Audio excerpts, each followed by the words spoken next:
Mirëmbrëma, mirë se vini në ora e fundit. Le të shohim fillimisht disa nga ngjarjet kryesore të ditës.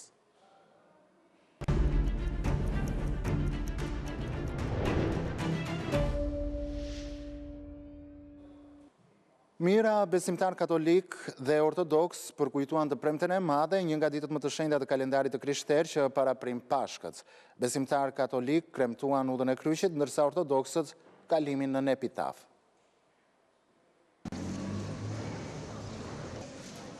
Besimtarët ortodoks në Tiranë kremtuan të premten e madhe, e njohur ndryshe si e premtja e zezë, që simbolizon vdekjen e Jezu Krishtit. Në katedralen Ngjallja e Krishtit u mbajt shërbesa e udhëhequr nga fortlumturia e tij kryepiskop Johani. Zoti gjithë të mirat na jap të gjithëve, gëzuar për shumë vjet. Kjo simbolizon ringjalljen. Krishti është i pavdekshëm. Të pavdekshëm do mbetemi edhe ne. Pas shërbesës, klerikët nxorën nga katedralja epitafin, duke nisur procesionin e tij, një nga ritualet më të rëndësishme. Kalimi në epitaf ndiqet nga qindra besimtar ortodoks për të përkujtuar në këtë të premte të madhe vuajtjen dhe sakrificën e Jezu Krishtit. Besimtarët ndjekin këtë ritual që simbolizon varrimin e Jezuit pas uljes së tij nga kryqi me këngë vajtuese. Sipas traditës ortodokse, epitafi nxirret jashtë katedrales dhe sillet rreth saj. Në këtë mënyrë besimtarët shprehin dhimbjen për vdekjen e Krishtit dhe përgatiten me gëzim për ringjalljen e tij. Të premten e madhe e kremtuan në Tiranë dhe besimtarët katolik. Në sheshin Nën Tereza u mbajt udha e kryqit e kryesuar nga Imzot Arjan Dodaj, i cili përsolli mesazhe shprese.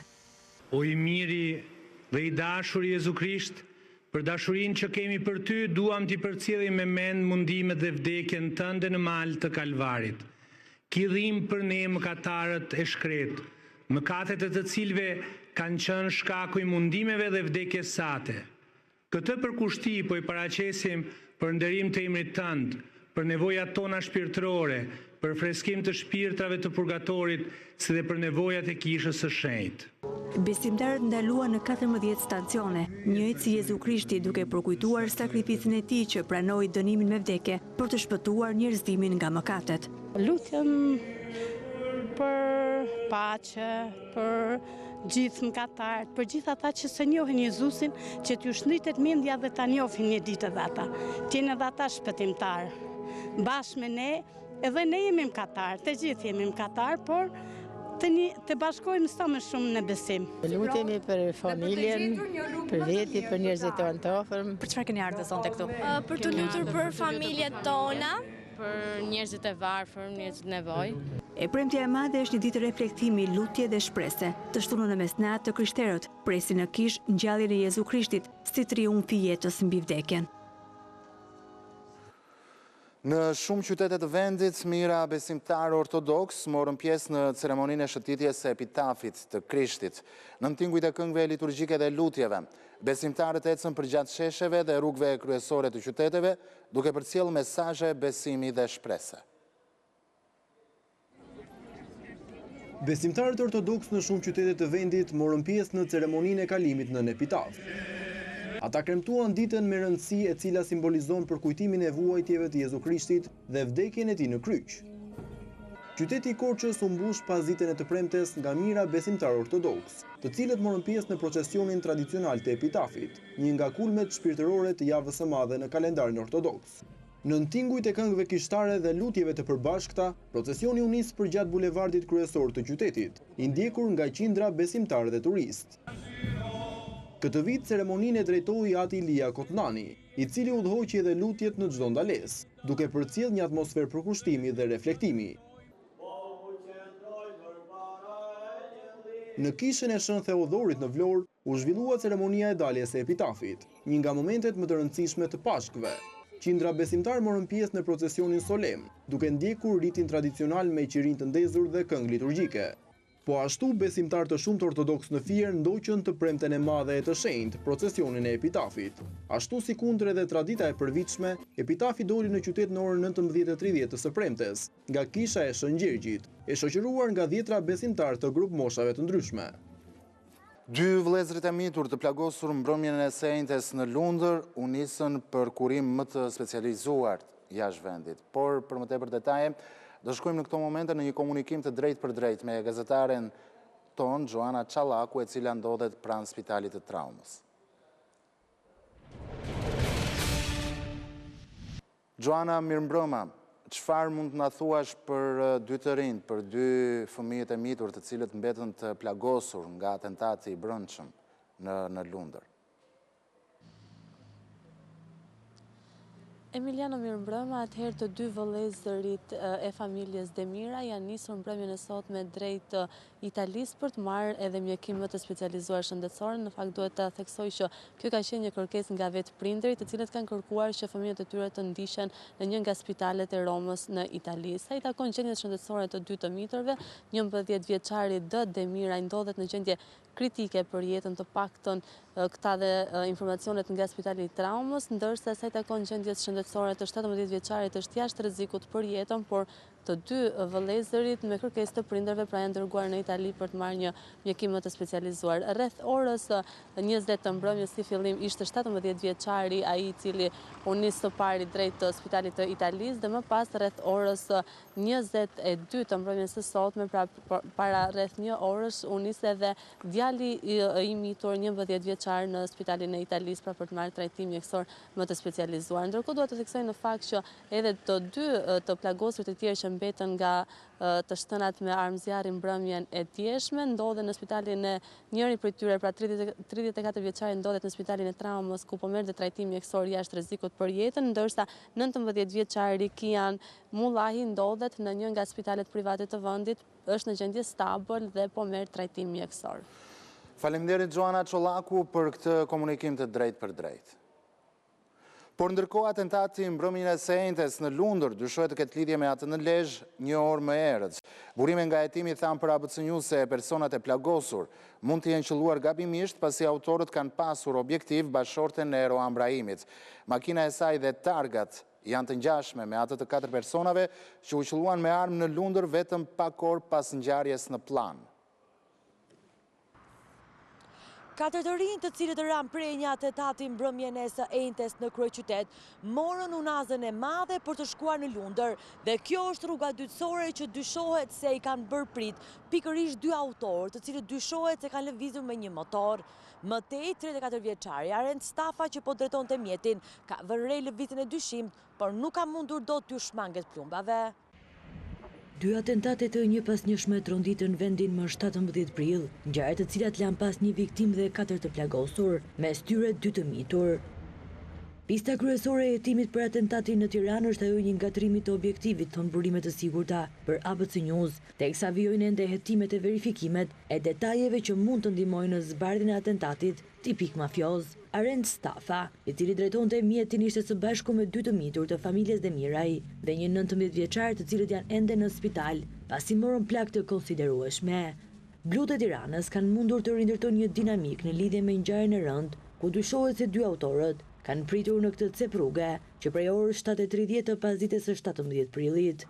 Ky është vendi që dyshohet se pritën për disa orë 2 autorë të cilët i bën prit automjeti tip Mercedes G-Class në ngjyrë të zezë dhe përpasoj lanë 4 persona të plagosur.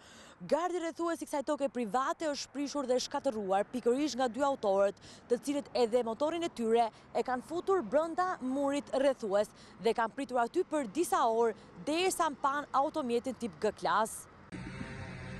Vetëm pak minuta para ngjarjes në rrugën dytësore janë futur 2 mjete të tipit G-Class, njëri në ngjyrë të zezë dhe tjetri gri e errët. Autorët kanë nxjerrë motorin dhe janë vënë në ndjekje mjetit tip G-Class në ngjyrë të zezë dhe pak metra më tutje kanë qelluar me breshëri plumbash, duke plagosur të 4 personat që ndodheshin në mjet. 34 vjeçari Arend Stafa kanë tentuar të shmanget plumbave, ku dëshmitar kanë qenë edhe të miturit, por pasi u plagos, ai humbi ndjenjat dhe mjeti u përplas në Lundër, në afërsitë e një banese.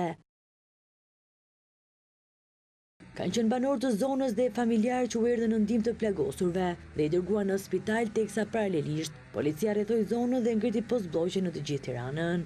Përpara oficerëve të policisë gjyqësore, familjarët e të plagosurve janë shprehur se nuk kanë pasur asnjë konflikt që mund të çonte në këtë ngjarje, teksa policia ka dyshime të forta se shënjestri i atentatit ka qenë bashkëshortja e Roam Brahimit, babai i të cilët u ekzekutuan në Plan të Lezhës vetëm pak para atentatit në Tiranë. Grupi i hetimit i ka këto dyshime pasi targat e mjetit të plagosurve është i ngjashëm me ato të bashkëshortes së Rohanit. Madje dhe banesën në zonën e Lundrës, bashkëshortja e Rohan Brahimit e ka afër me atë të familjes Demiraj. Në pyetje është marrë dhe bashkëshortja e Rohan Brahimit, e cila dyshohet se ishte shënjestër e atentatit. Ajo ka deklaruar se nuk e ka iden kush mund të jenë autorët, që fillimisht ekzekutuan vjerrin e saj Gjovalin Prendi në Lezhë, e më pas edhe atentati tjetër në kryeqytet, ku mbeten të plagosur 4 persona në afërsi të Lundrës. Ajo vetë është shprehur se nuk ka probleme me askënd, por nuk ka përjashtuar konfliktet që ka pasur bashkëshorti i saj, Rohan Brahimi. I riu nga plana e Lezhës u ekzekutua me armëzjarri në një atentat mafioz mbrëmjen e 9 majit të 2024 në Afin.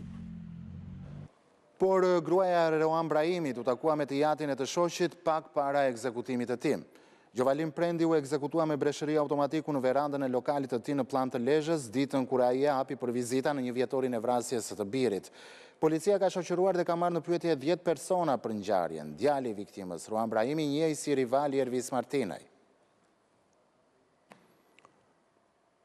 Por përplasja mes Rohan Brahimit dhe Ervis Martinajt po merr jetë njerëzisht disa dhe të pafajshëm edhe pas vrasjes dhe zhdukjes së tyre.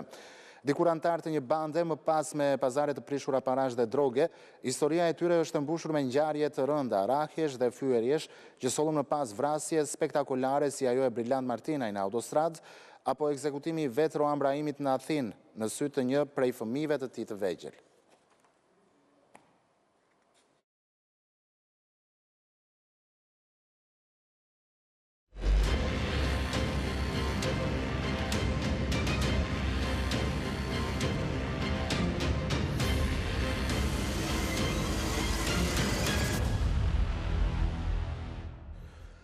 Mbi 3.300 votat të tjera nga diaspora mbërritën mbrëmjen e së premtes në aeroportin e Rinasit.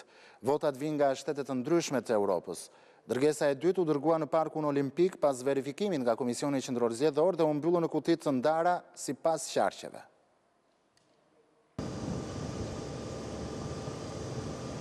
Qindra flet votimi nga shqiptarët jashtë vendit po mbërrin çdo ditë këtu në aeroportin ndërkombëtar Nën Tereza, duke shënuar një moment historik për jetën politike të vendit.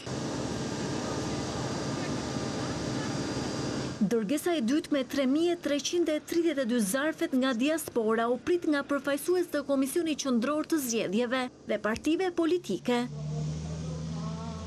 Pasi u nënshtruan procedurave të skanimit, fletët e votimit u ngarkuan në automjetin e kompanisë postare për të nisur drejt Tiranës në Parkun Olimpik. Me mbërritje në Parkun Olimpik, fletët e votimit u morën në administrim nga Komisioni Qendror i Zgjedhjeve, pas verifikimit dhe skanimit të barkodeve. Ato u mbyllën në kuti të ndara sipas qarqeve. Procesi i vlerësimit të fletëve të votimit do të bëhet pas orës 19 të datës 11 maj. Ne tani për momentin thjesht jemi duke administruar dokumentacionin zgjedhor dhe në varësi se si ky dokumentacion ka ardhur, do të bëhet edhe vlerësimi në 11 maj mbas orës 19:00 kur mbyllet procesi i votimit. Fletët e votimit do të monitorohen me kamera 24 në 7 dhe do të hapen më 11 maj, paralelisht me nisjen e numërimit brenda vendit. Ky proces është duke zhvilluar në mënyrën më të hapur, me transparencë të plotë.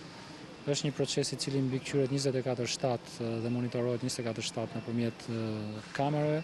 Por që është më rëndësishme janë përfaqësues partive politike gjatë gjithë procesit këtu. Nuk ka asnjë dyshim që jo vetëm përgjatë kësaj fushate zgjedhore, por dhe në 11 maj, ditë në të cilën do të nisë edhe numërimi i votave, e gjithë vëmendja e opinionit publik të jetë pikërisht këtu në Parkun Olimpik, jo vetëm sepse diaspora voton për herë të parë, por se vota preferenciale e tyre mund të diktojë edhe drejtimin politik që merr Shqipëria në një të ardhme të afërt. Për ABC News, Greta Bullari.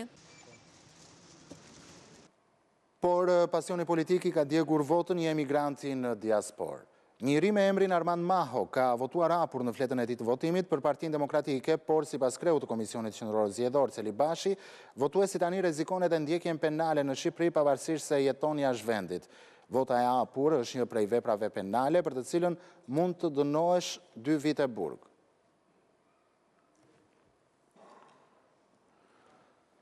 Në Lezhë, kryeministri Rama tha se socialistët synojnë një përmbysje, rezultati 4-3. Për këtë krye socialisti kërkon mbështetjen e grave të zonës dhe duke folur në një takim hetor, Rama tha se ato din kë zgjedhin duke mos kursyer romuzët për meshkujt duke nisur nga vetja. Kryesocialisti Edi Rama mblodhi në Kurbin vajzat dhe gratë e qarkut Lezhë. Ai sqaroi deklaratën e tij sepse burrat pa gratë janë siç thot ai çyryk, duke përfshirë edhe veten. Janë mërzit disa. Që psi thot Edi Rama gjysmës burrave çyryk. Tani unë nuk e di, mund të jenë më shumë se gjysma, po unë them gjysma janë. Në momenti që insiston jam me knetën, e ka thënë me fjalët e veta që është çyryk. Dobësi e madhe. Unë për veten time e pranoj. Unë pa gruan time jam ndërtim pa leje.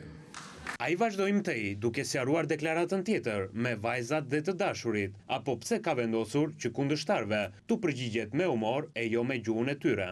Janë mërzit shumë këta çyrykët se i thotë Edi Rama vajzave të Partisë Socialiste që në qoftë se dashurit tuaj shkojnë me knetën, lërini. Po që se ata insistojnë të hudhen në knet, lërini, se që të bëjnë, do shkojnë me ta në knet. Po t'ja u kthesh me të njëjtën mënyrë, prap nuk është se ju bën shumë përshtypje. Po ama po të bësh humor me ta, çmenën. Rama arritin konkluzionin se intereson më tepër vota e grave se sa e burrave në këto zgjedhje.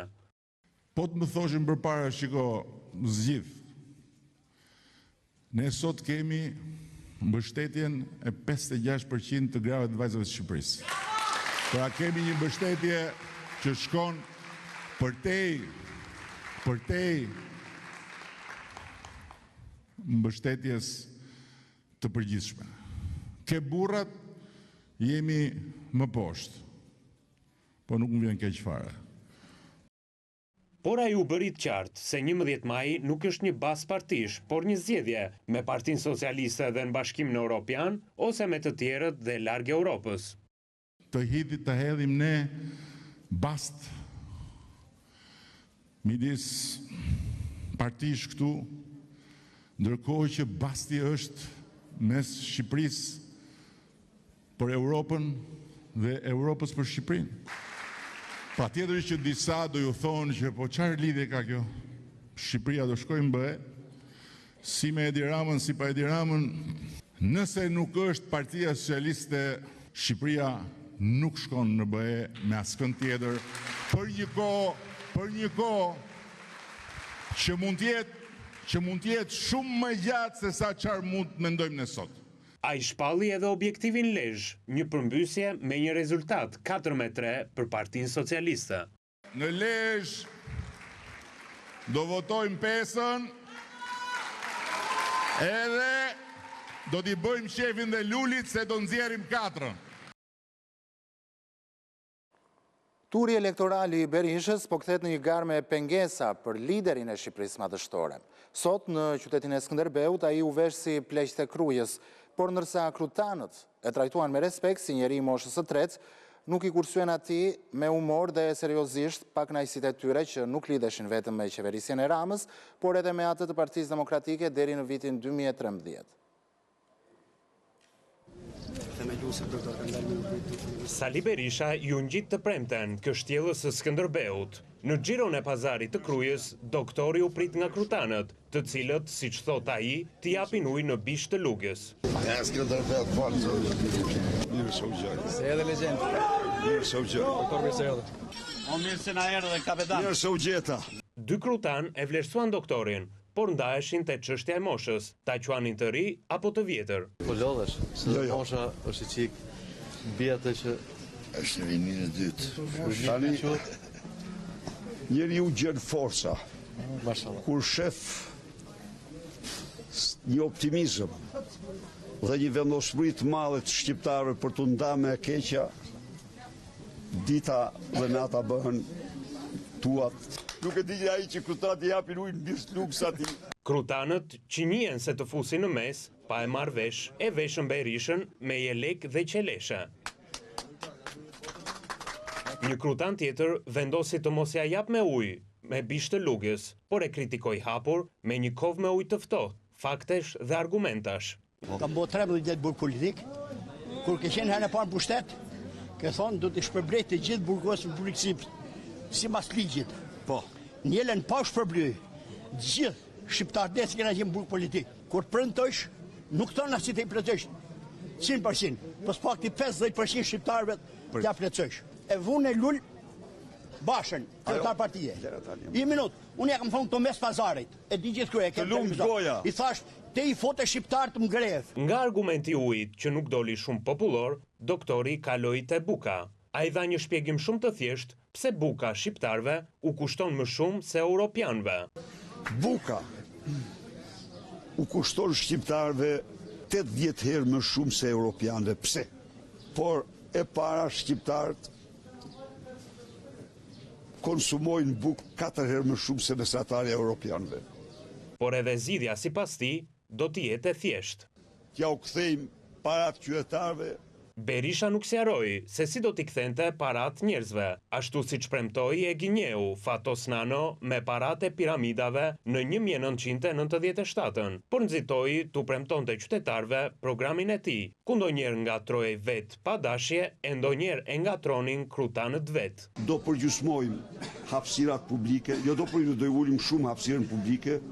Ne kemi normal që çdo mos ketë pension në 200 euro. Këto japin një... Mjaftueshëm është 200 euro? Minimum, bravo.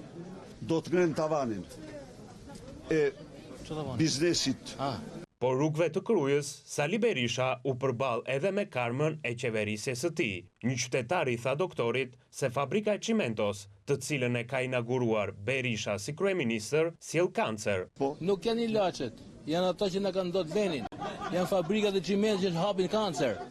Janë disa gjëra të tjera që na myten. Absolutisht do vendosen. Kruja marr rekordin për këtë smundje këtu. Por doktori mbrojti fabrikën dhe fajsoi servisin.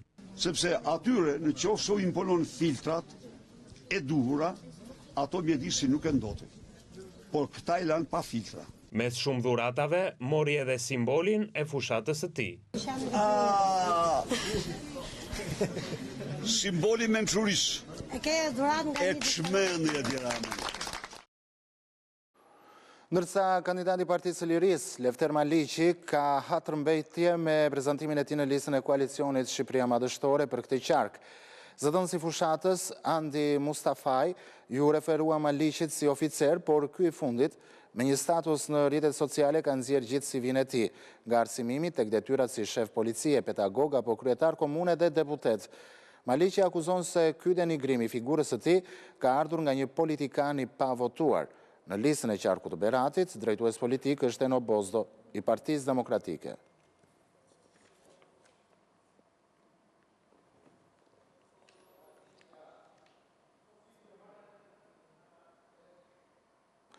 Ndërsa shumë shpejt do të nisë monitorimi autostradave me kamera. Kamerat vendosura në autostradat kryesore të vendit do të kontrollojnë shpejtësinë e lëvizjes, trafikun e mjeteve, rastet e aksidenteve dhe të urgjencave. Nga qendra e monitorimit në Kamës, zëvendës kryeministri Balluku tha se kjo praktik do të nisë nga autostrada Tiranë-Durrës, ndërsa kryeministri Rama e quajti një histori të re në administrimin e territorit.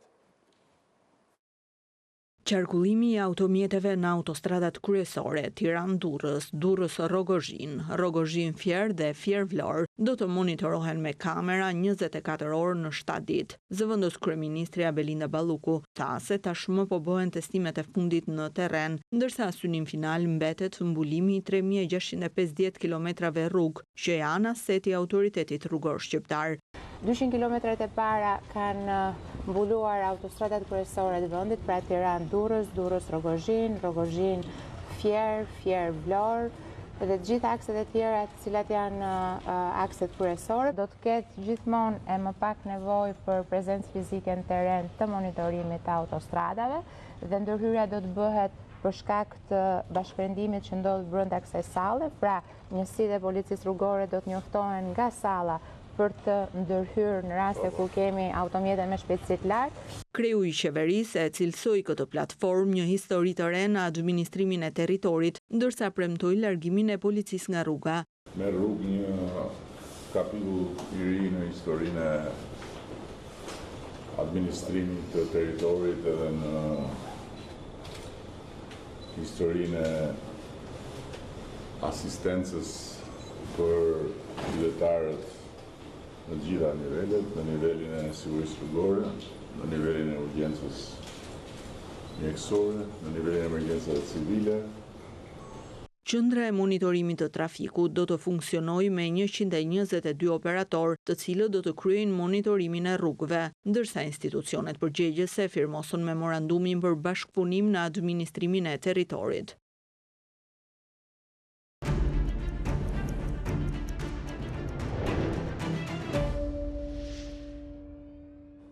Mirë, bashkohet me mua në një komunikim të drejt për drejt, avokati i njohur zoti Arber Hoxha.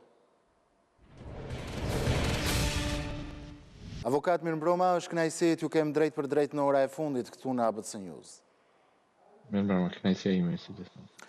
Avokat, pse le të themi po zvaritet dosja Partizani për të kaluar në gjykim apo jo? Edhe sot, për shembull, është shtyr seanca paraprake për në datë 23 prill. Çfarë tregon kjo gjë për ty nga ana ligjore? Pavarësisht se parashikimin ligjor në kodin e procedurës penale, çdo gjykim në seancë paraprake duhet të fillojë dhe të përfundojë brenda 30 ditëve nga dita që është depozituar kërkesa nga ana e prokurorisë për dërgimin e çështjes në gjyq. Megjithatë, nuk është rasti i parë dhe besoj nuk do të jetë rasti i vetëm.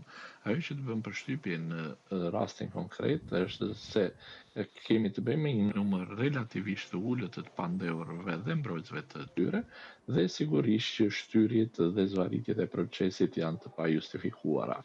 Krejt ndryshëm është situata kur kemi të bëjmë me grupe të strukturuara kriminale, kur kemi të bëjmë me një numër të madh të pandehurve dhe të mbrojtësve të tyre, në disa raste mund të shkojë 40 apo 50, dhe është krejt e natyrshme dhe krejt e kuptueshme një zvarritje, le ta themi, të procesit. Megjithatë, në rastin konkret, besoj që kemi të bëjmë me një strategji të mbrojtjes së zotit Berisha për të zvarritur procesin sa të jetë e mundur. Dhe besoj ka edhe një lloj, le ta themi, amëndësimi nga ana e zotit Berisha edhe e mbrojtësve të tij dhe jo vetëm, që të largohet zoti Dumani, pra me largimin e drejtuesit prokurorisë, zoti Dumani në dhjetor, zoti Berisha shpreson që të përfitojë apo në një pushim të çështjes. Dhe besoj kjo është arsyeja vetme për këtë zvarritje të këtij procesi.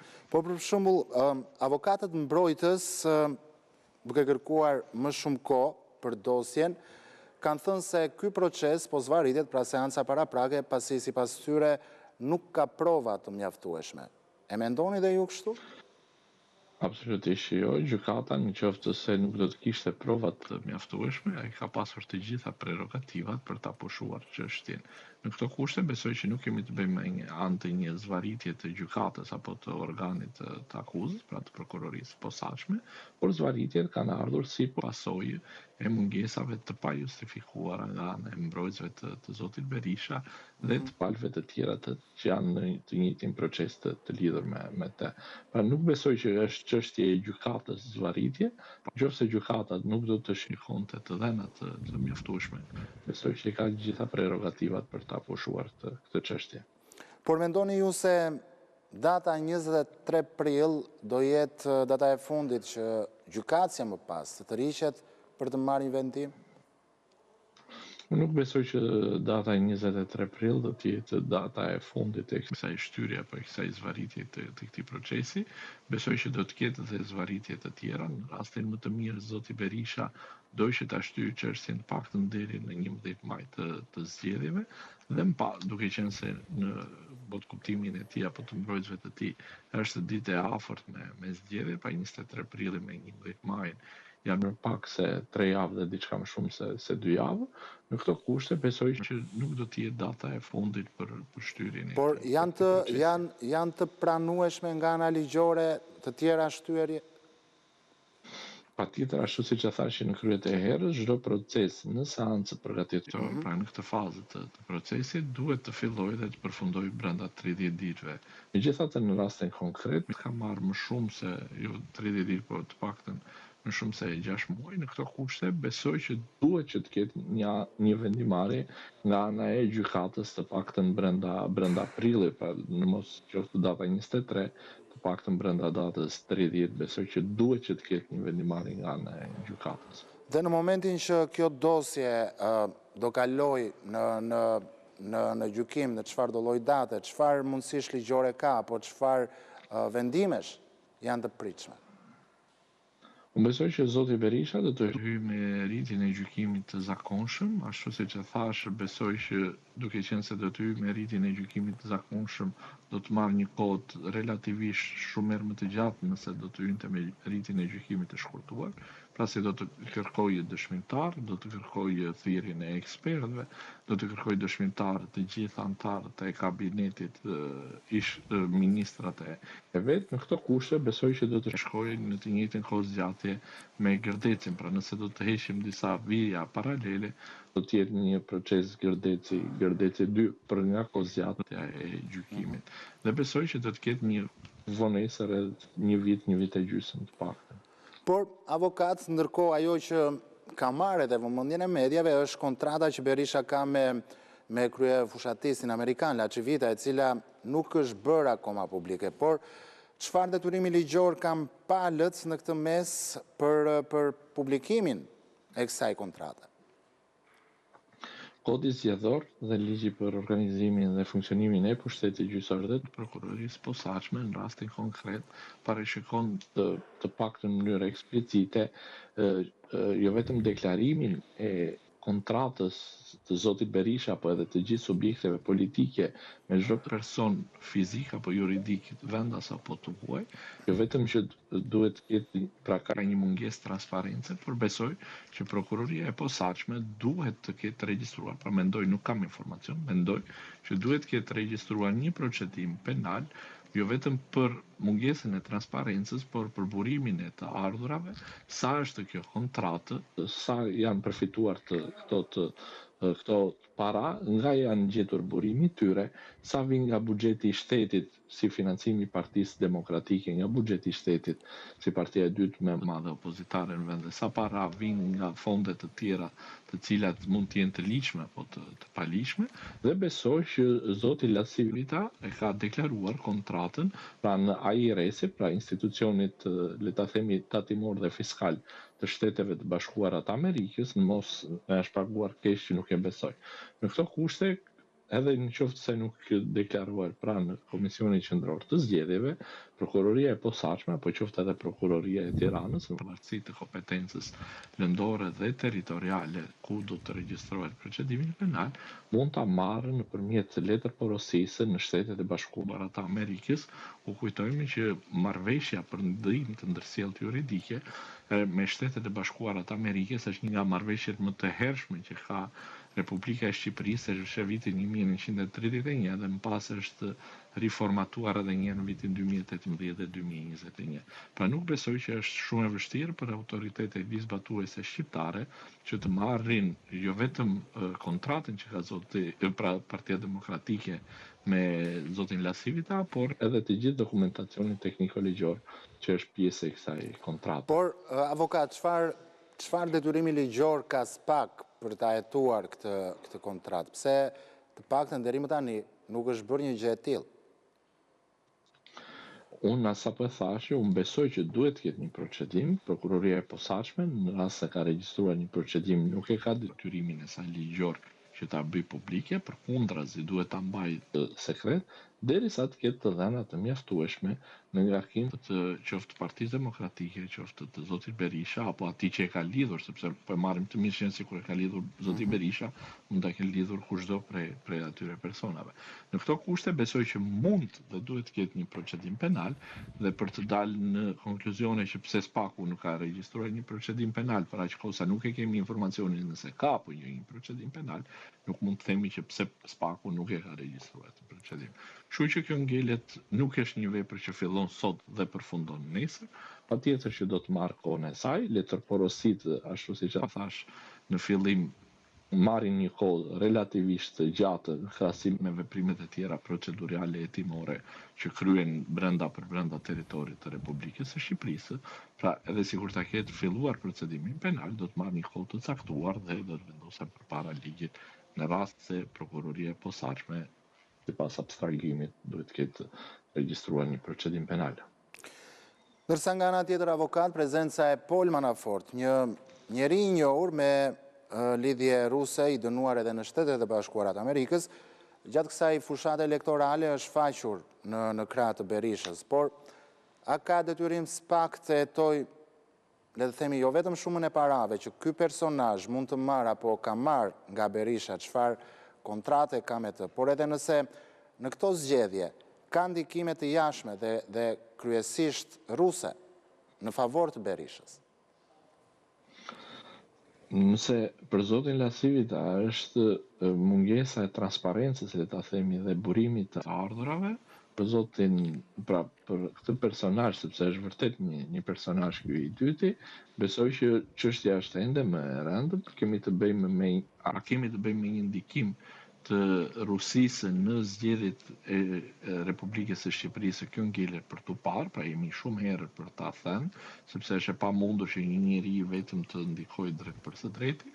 Besoj që ka pasur dhe do të ketë tentativa të drejt për drejta apo indirekte nga ana e Rusisë për të ndikuar në rezultatin e zgjedhjeve të Shqipërisë dhe për të treguar, le ta themi në një farë mënyrë, me influencën e saj në raport me Shqipërinë. Kujtojmë pozitën gjeostrategjike që Shqipëria mban në Ballkanin Perëndimor, është një urëlisje midis e Ballkanit Perëndimor dhe Europës Perëndimore, pra në kontekstin e një avioni ushtarak, unë jam ekspert ushtrie, por në kontekstin e një avioni ushtarak me 3000 km/h, bari është diku te rreth 70-80 sekonda nga aeroporti i Rinasit. Pra, patjetër që mund të ketë një ndikim ose një përpjekje, le të themi, të Rusisë, dhe në këtë rast hetimet duhet të jenë më të gjera, që kanë të bëjnë jo vetëm me burimin e të ardhurave, jo vetëm me pastrimin e produkteve veprës penale, por edhe me thyrjen e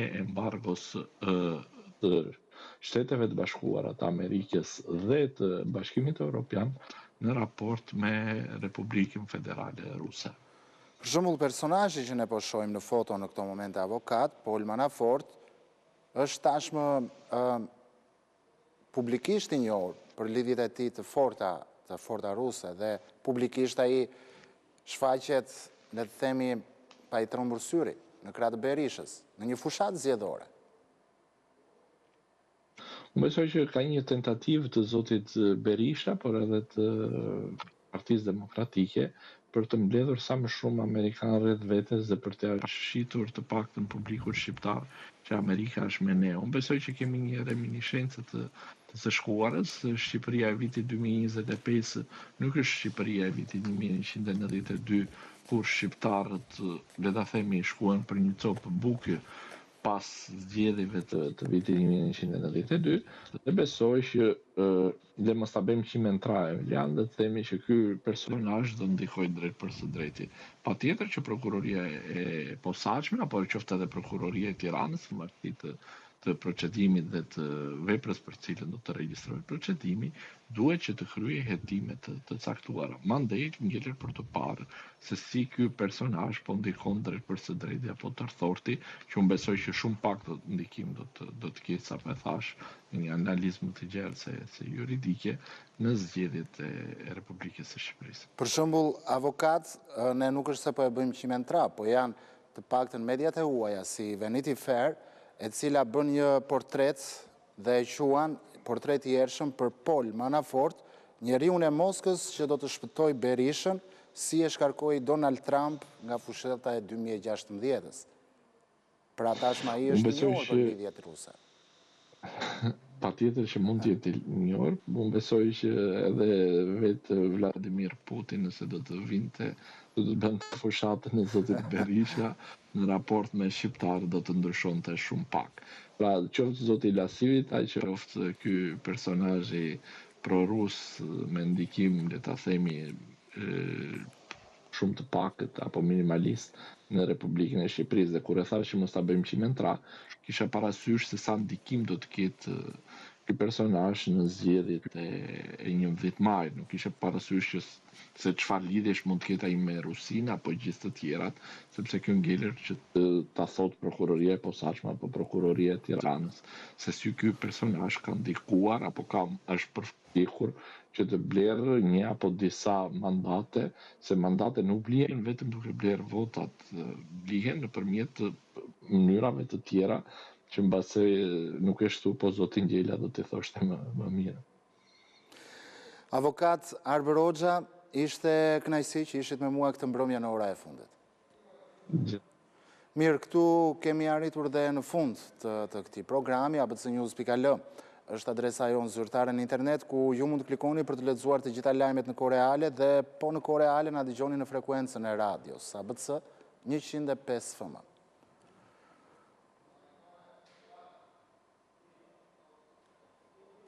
Faleminderit që na ndoqët. Bashkë natën e mirë.